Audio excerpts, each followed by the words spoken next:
అందరికీ నమస్కారం. ఈ వీడియోని సబ్స్క్రైబ్ చేయండి, లైక్స్ ఇవ్వండి.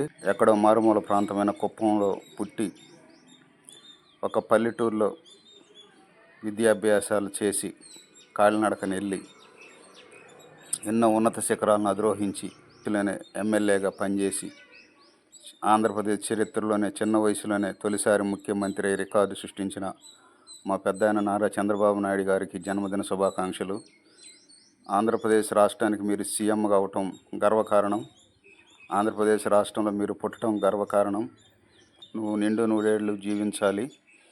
ముఖ్యంగా నేను చెప్పదగినది ఏంటంటే, పెట్టుబడులకు వేటగాడు, రాష్ట్రాన్ని రక్షించే రక్షకుడు. సార్, మీరు మొక్క వంగని దీక్షతో ముందుకెళ్తున్నారు రాజధాని నిర్మాణంలో. కాబట్టి మీకున్న పేరు ఈ రాష్ట్ర చరిత్రలో ఎవరు చెరపలేరండి. పార్టీ పెట్టింది నందమూరి నా అభిమాన నటుడు నందమూరి తారక రామారావు గారైనా దాన్ని ఉన్నత శిఖరాలకు తీసుకెళ్ళింది మీరే. 40 సంవత్సరాల రాజకీయ జీవితంలో ఎన్నో ఒడిదుడుకులు చేశారు.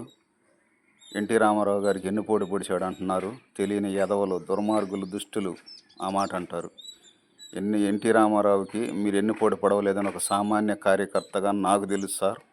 ఎందుకంటే రామారావు గారు సీఎం అయినప్పుడు, మరలా వెంటనే ఓడిపోయినప్పుడు, మొన్నటిదాకా సీఎం కుర్చీలో కూర్చొని ఇప్పుడు నేను ప్రతిపక్షంలో కూర్చొని నేను పోను అసెంబ్లీ కంటే, అలా చేస్తే ప్రజలు హర్షించరు, వెళ్ళాల్సిందంటే నేను వెళ్ళనని ఆయన మొండి పట్టుకొని కూర్చుంటే, ఆయన స్థానంలో మీరు అసెంబ్లీకి వెళ్ళి అవమానాలు పడి, నిందలు పడి, వాళ్ళని మీ వాక్య చాతుర్యంతో ఎదుర్కొని ఎంతమందికైనా సమాధానం చెప్పగల మీ కెపాసిటీని ఎదుటోళ్ళు ఎరిగి వాళ్ళ ముందు మీరు తట్టుకొని నిలబడ్డారు.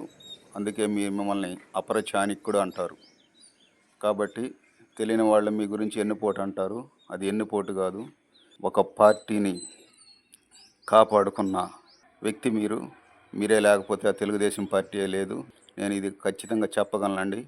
రాష్ట్రంలో ఎన్ని ఇరిగేషన్లు ఉన్నాయి, రాష్ట్రంలో ఎన్ని కాలువలు ఉన్నాయి, ఎక్కడ నీళ్లు బయలుదేరితే ఎక్కడ ఏ కెనాయిల్లో కలుస్తాయో, ఎక్కడ ఏదో మీకు తెలిసినంత ఎవరికి తెలియదు.